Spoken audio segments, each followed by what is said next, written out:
Hey everyone, 5 things I love about Bangkok. Thanks for tuning in. Let's get right into it. These are in no particular order. Number one, the cost of rent, the cost of living, the affordability of just about everything. This is especially great with the insane cost of living in the US and in most places these days. For apartments, the value you get for your money in Bangkok is amazing. I rented by the month from Airbnb. For about 600 US, I could get a nice modern 1-bedroom apartment in Bangkok. And now I know you can probably find better deals out there. Many people would rent places for much less, but that worked for me. I didn't mind spending around that much and a little higher if I needed to. I was there in the high season, November, December. The buildings I stayed in all had balconies, infinity pools, usually gyms in the building. And one had an incredible view of the city. I love that. Love having a great view. Last place I stayed in Pattaya, had a view of Jomtien Beach, and that was about $500 a month. Great place. I could never find a nice apartment in a decent area for that price in the US. Number two, the modern infrastructure, the mix of historic buildings and new buildings, and just overall infrastructure.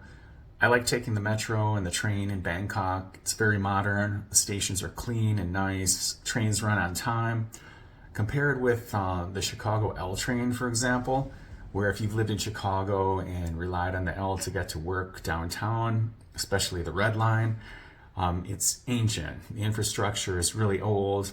While that can be cool when you first start riding it, it gets old pretty quick. Breaks down a lot, starts on fire, or police have to be called due to someone ranting and raving on your 7:30 a.m. morning commute, having a mental health crisis, which happens more often than you can imagine. And then the train is delayed and you're late to work. For me, I love the mix of historic temples and buildings, modern buildings and neighborhoods, futuristic kind of skyscrapers that you see there. So I had a great time and appreciated visiting Buddhist temples while also, going to a food court in one of the newer shopping centers, having a range of international foods to try. And at the end of the day, you can come back to your hotel, take a dip in the infinity pool, taking the view of the city, the sunset over the city. So that's pretty awesome. In the US, in some places, I'm often the only one walking. People look at you like you're a freak or something, which not saying that they're wrong, but but you feel like a freak sometimes. People probably look at you like you're a loser or something, or think you're homeless or whatever. But you're outside, you're getting fresh air, exercise. They're stuck inside, sitting down in their cars, getting road rage maybe, or getting cut off, or being screamed at by other psychotic drivers out on the road. So I think you're usually in a better place when you're walking. In Bangkok, I was averaging anywhere from 8,000 steps to 12,000 a day, something like 4 to 6 miles, sometimes less, sometimes more. You're gonna get a lot of exercise, and walking is the best and most fun way, in my opinion, to explore a new place. So that's one thing I really appreciate about Bangkok. Number 4, definitely have to include on this list Thai food. If you love Thai food and international food, really, Bangkok is going to be a food heaven. It's going to be super affordable. Now, eating out in the US is going to cost you, like a minimum of 15 to 20 bucks for something very basic. Part of the reason I've stopped eating out is food quality, and then I started kind of intermittent fasting, eating mostly keto. So I just cook more in general when I'm in the US. In Bangkok, you can get great meals for about $5 to $6 US. My favorite, green curry and papaya salad, pad thai. If I got something from a street stall, it was often around $2 to $3. I could buy a few groceries, meat, fish, fresh veggies, and cook for even cheaper on the hot plate at my Airbnb. You can get a bag of sliced watermelon or pineapple for something like 40 cents.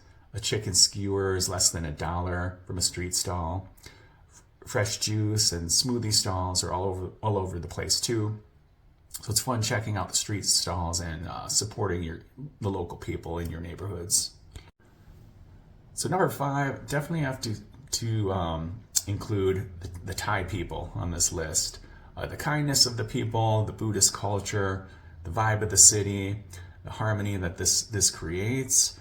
It goes a long way when it comes to quality of life. And it's called the land of smiles for a reason. I should say life is difficult for everyone. Not everyone is happy and in a great mood all the time.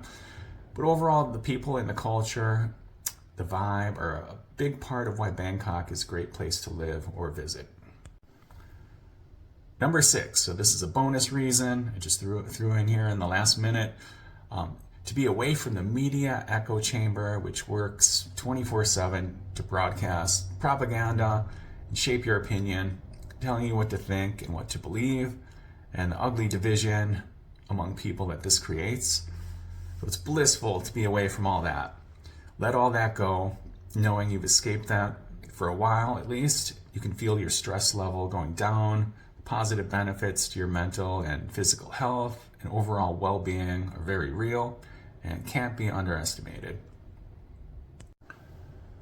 So let me know what you think in the comments. What are your favorite things about Bangkok or your favorite city?